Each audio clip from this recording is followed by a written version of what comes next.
धर्म के नय बाबा दीनानाथ पार तुलगलहु हो।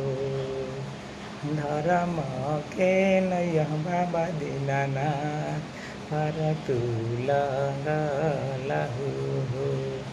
पापी नैया के धोके कैलसो अच्छा हो। पापी नैया के धोके कैलसो अच्छा हो। सबके तकलहु हो बाबा एकजुट तू ही हो। सबके तकलहु हो बाबा एकजुट तू ही हो। हमारा बैठल हो अपन जगह हो। हमारा बैठल हो अपना जगह हो।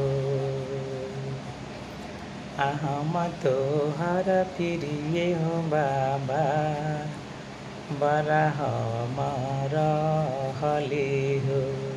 हम तोहर प्रिय हो बाबा बड़ा बड़ा रहली हो। आने से पहले हो बाबा हम तोरा कहली हो। बाबा कहली हम जाके करबो सुंदर परिवर्तन हो। बाबा कहली कि जाके करबो सुंदर बदलाव हो। आज हम होलियो बाबा पूरा से सफल हो।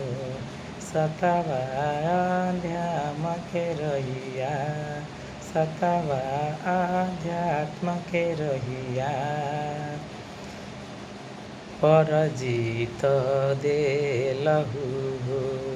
हमारा जीतलहु हो बाबा हमारा जीतलहु हो। सबके तू देलहु हो बाबा बड़ी बड़ी खुशिया हो। खुश भेलै पूरा संसार हो।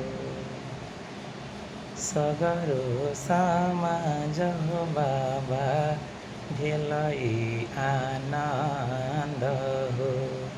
सगरो समाज हो बाबा भेलै आनन्द हो। देख लेलथिन बाबा दीनानाथ हो। बाबा देख लेलथिन बाबा हो दीनानाथ हो। रहैयन हरिया हो बाबा दिन कही देलहु हो। रहैयन हरिया हो बाबा दिन कही देलहु हो।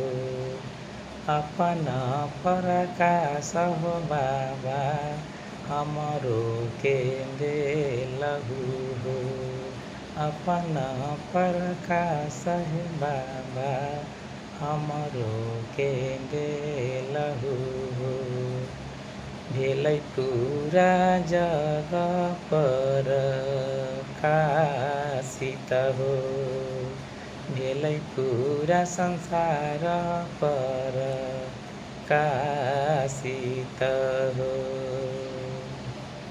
बहुते आनंद हो बाबा हमरा के अलई हो। बहुते आनंद हो बाबा हमरा के अलई हो। आनंदित भेलै सगरो समाज हो। आनंदित भेलै सगरो समाज हो। भारत हमर बनलै हो बाबा अब विश्व गुरु हो। भारत हमर बनलै हो बाबा अब विश्व गुरु हो। होइ गेलै सपना साकार हो। होइ गेलै सपना साकार हो। हर हर महादेव, हर हर ओम नमः शिवाय, हर हर जय हो जय हो जय हो। सबका जीवन मंगलमय हो, सबके जीवन में खुशियों की बरसात हो। जय हो, जय हिंद, जय भारत, जय हो भारत माता की जय हो। वंदे मातरम, जय हो जय हो जय हो जय हो। हर हर महादेव, हर हर जय हो जय हो जय हो।